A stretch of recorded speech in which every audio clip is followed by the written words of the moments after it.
What is happening there? JGamer Dude here, and I am looking at this article from The Verge by Victoria Song that Bungie is going to be delaying the Destiny 2 expansion, The Final Shape, and Marathon. I don't think we were given specific release dates. I think we were only maybe given one for The Final Shape, but I can't remember.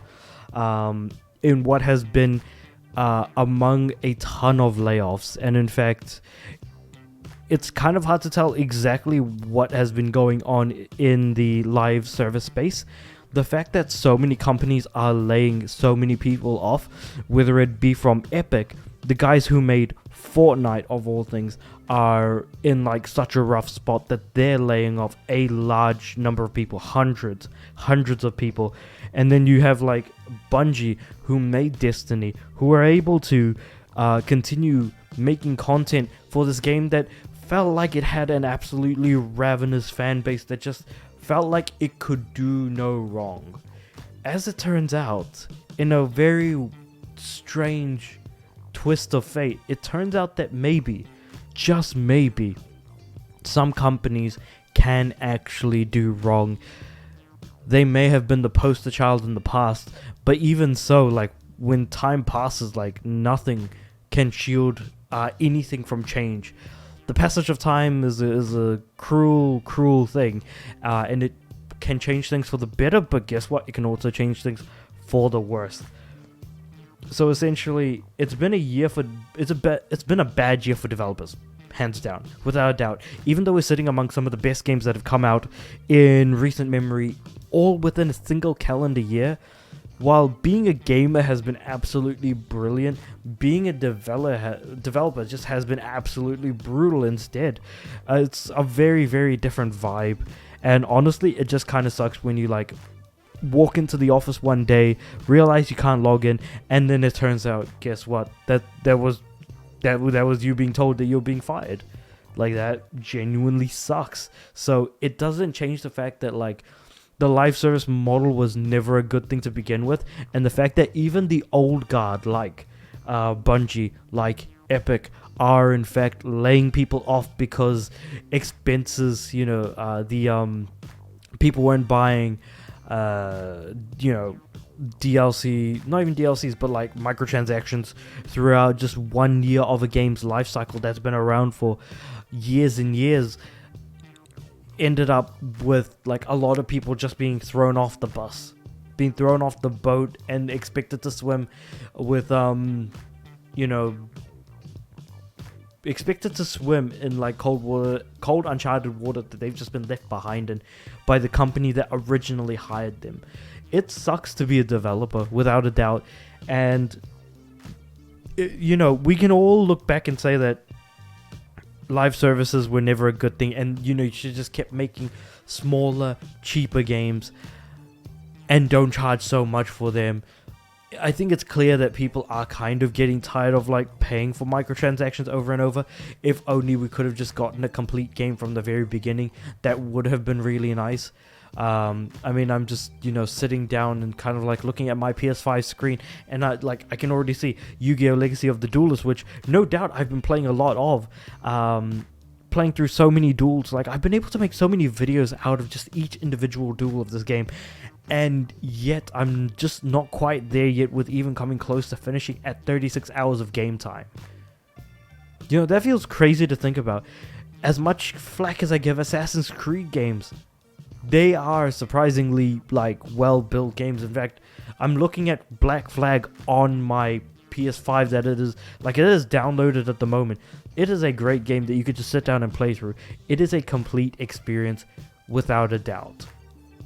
So then what's going on with all these live services? Like, nothing needed to be a live service, and yet it was made to become like one, and now people are being laid off because for 1 year, maybe for one quarter, the projections just weren't as high.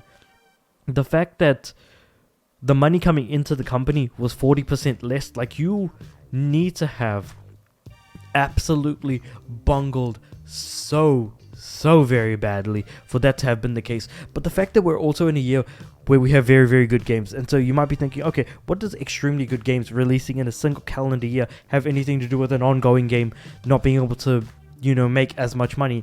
And that's because rather than people buying microtransactions for the games that they play for a lengthy period of time, that money from people are now being diverted towards buying new games that are actually much, much better quality. And we can blame the quality of like what's been happening with Destiny for the past year, or at least from Lightfall onwards being, dropping like not a great expansion after the Witch Queen was like such a great success for them.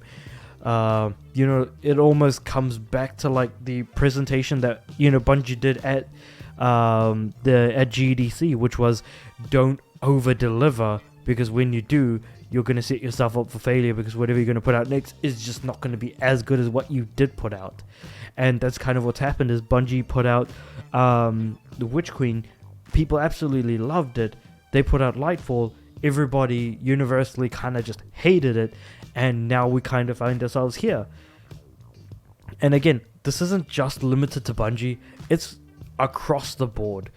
And the reason why I'm not bringing up Sony in this, even though Sony did buy Bungie, is because it's been reported, and I don't know how much of this is true, that this was completely on Bungie and that it wasn't on Sony that these layoffs happened. So they happened at Bungie's level, and if it didn't touch Sony, or it didn't touch any level of Sony to begin with, then it just shows how mismanaged Bungie was.